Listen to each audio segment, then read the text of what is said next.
Antarctica, known as the White Continent, is one of Earth's most unique and intriguing ecosystems. Beneath its vast expanses of ice and snow lie the enigmatic remnants of ancient civilizations, awe-inspiring architectural marvels, and mysteries that continue to puzzle archaeologists and historians. Recently, a former naval officer and a journalist claimed to have discovered an entrance to a secret alien base containing UFOs in Antarctica. This groundbreaking revelation could rewrite history and unlock a treasure trove of mysteries frozen in time. A retired Navy SEAL, identified only as Spartan 1, shared details of an ancient structure he claims to have visited in Antarctica. According to Spartan 1, during a mission, he and his team discovered a large octagonal structure protruding from the ice. They cautiously entered the structure and were surprised by what they found inside. The doors of the structure, despite being 18 to 30 feet thick, could be opened with minimal effort. Inside, the temperature was a comfortable 68 to 72 degrees Fahrenheit, in stark contrast to the frigid temperatures outside. The walls were covered with mysterious hieroglyphics, unlike any seen before. These findings have led some to speculate that the structures might be evidence of an advanced civilization or extraterrestrial life. Antarctica is the coldest, windiest, and driest continent on Earth. It contains 90% of the world's ice and has an area just under 1.5 times the size of the United States. Despite its icy expanse, Antarctica is classified as a desert because it receives very little precipitation, only about 2 inches per year in the interior and up to 8 inches along the coast, mostly in the form of snow. Colossal blizzards, comparable to sandstorms in deserts, can sweep across the continent, with winds reaching up to 200 miles per hour. During the winter, the size of Antarctica nearly doubles due to expanding sea ice along its coast. These harsh conditions have made it nearly impossible for humans to inhabit the continent without modern technology. Humans have never lived in Antarctica due to its extreme conditions and isolation. The Greeks theorized the existence of a southern continent as early as 350 BC, but it wasn't until the 19th century that explorers began to uncover its secrets. The first recorded landing was in 1821 by Sea Captain John Davis. Since then, explorers from various nations have braved the icy expanse in search of new discoveries. By the late 1890s, documented landings had occurred, and ships began to spend the winter on Antarctic ice. The so-called heroic age of Antarctic exploration began at the dawn of the 20th century, with adventurers and scientists embarking on punishing and sometimes fatal expeditions. One of the earliest bases, established in 1903 on Laurie Island, is still in operation today. In the decades since, scientists have discovered over 45,000 meteorites, including rocks from the Moon and Mars, unique ecosystems, and resilient plant life beneath the ice. These findings have expanded our understanding of what is biologically possible in such extreme environments. The isolation of Antarctica has led to numerous theories about what lies beneath its surface. Some believe there are ancient artifacts from lost civilizations or evidence of alien visitation. In 2018, Linda Moulton Howe interviewed a whistleblower who claimed to have found a secret alien base. Satellite images showing mysterious structures have fueled these theories, with some suggesting these could be entrances to hidden bases where UFOs are stored. Archaeologists have found pyramids worldwide, often mistaken for natural formations or hidden in unlikely places. Some believe there could be pyramids in Antarctica too. These structures might be remnants of an ancient civilization or evidence of extraterrestrial influence. One theory suggests that pyramids were part of a global power grid, providing wireless energy to advanced civilizations. If true, the pyramids in Antarctica could be the oldest on Earth, possibly the master pyramid that inspired others worldwide. In a surprising discovery, scientists found alien-like organisms thriving under the Antarctic ice shelf. These life forms, including sponges and tiny animals, were found on a boulder far below the ice. This unexpected find challenges our understanding of what is biologically possible in such extreme environments. Marine biologist Hugh Griffiths and his team from the British Antarctic Survey discovered the organisms while drilling through 870 meters of ice. They found 16 sponges and at least 22 unidentified animals living in the dark, cold depths. The existence of these life forms suggests that underwater currents can carry food across distances once thought impossible, allowing these organisms to survive in such a harsh environment. Antarctica remains a land of mystery and intrigue. From secret alien bases to ancient civilizations, the continent continues to captivate the imaginations of explorers, scientists, and conspiracy theorists alike. As more discoveries are made, who knows what other secrets this vast, icy expanse will reveal?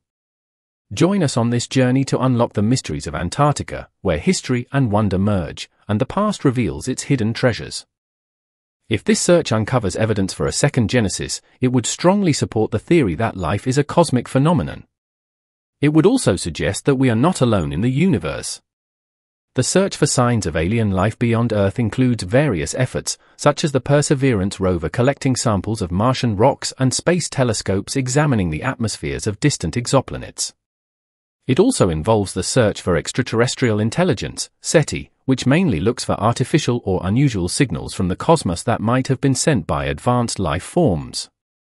Some SETI projects even send out our own signals to show that intelligent life exists on Earth. The potential implications of contact with advanced alien species drive discussions on science, ethics, and policy. With billions of planets and moons in the universe, it's very unlikely that Earth is the only home to intelligent life. But how do we look for evidence of our cosmic peers? While many species on Earth are considered intelligent, like dolphins, octopuses, and chimpanzees, their sentience wouldn't be detectable from afar. In the context of SETI, intelligence can only be identified by its outputs, technologies, industrial processes, and communication methods. Much of the search for extraterrestrial intelligence is based on the outputs that human intelligence creates, since these are the signs of technological advancement we know best. Although alien civilizations could have super advanced technologies beyond our wildest dreams, it's also very likely that some things are universal. Electromagnetic communication is one such thing. Humans use electromagnetic radiation to transmit information, from cell phones to television broadcasts, lasers to radar astronomy. Our ability to use technology to manipulate the electromagnetic spectrum has served us well, and we might assume that other intelligent life forms would also find this aspect of physics useful. For this reason, much of SETI research involves scanning space for electromagnetic signals to try to identify patterns or transmissions that couldn't be explained by natural phenomena. This includes listening for radio signals and looking for transmissions in the visible range of the electromagnetic spectrum, such as pulses of light. SETI is a large-scale effort that requires extensive collaboration. For example, one Planetary Society-funded project involves searching a wide range of radio frequencies using the world's largest steerable radio telescope, the 100-meter Green Bank Telescope in West Virginia. Their observations focus on 100 stars known to have planets around them, and they pick up tens of thousands of additional stars and planetary systems due to the width of the radio telescope's field of view.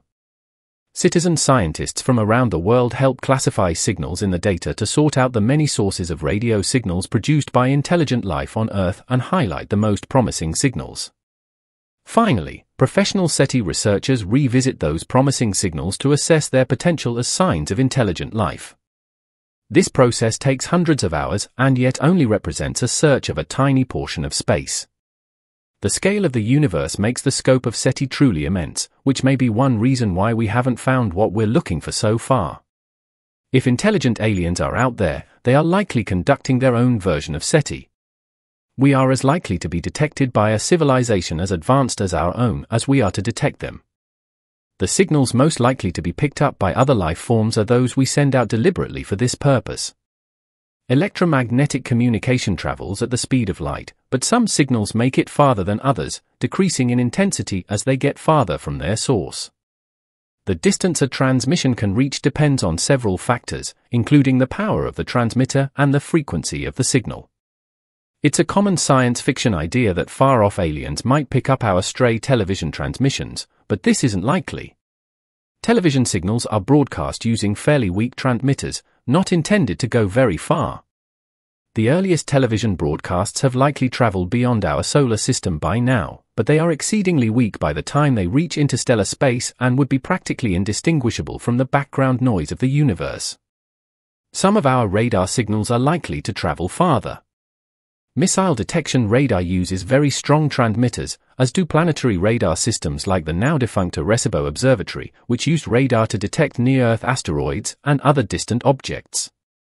It's possible that intelligent aliens could pick up those radar signals and identify them as being of technological origin, provided those aliens weren't much farther than the closest neighboring star system.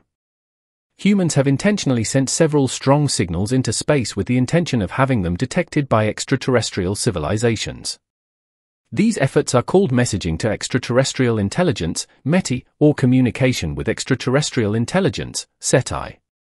The Arecibo message, transmitted in 1974 from the Arecibo Observatory in Puerto Rico toward the M13 star cluster, included a binary encoded image conveying basic information about Earth and humanity. Similarly, the Encounter 2001 project sent a message about our species and planet from the European Space Agency's ESCAT radar transmitter in Norway toward the North Star Polaris. This message included specific messages and images from teenagers around the world.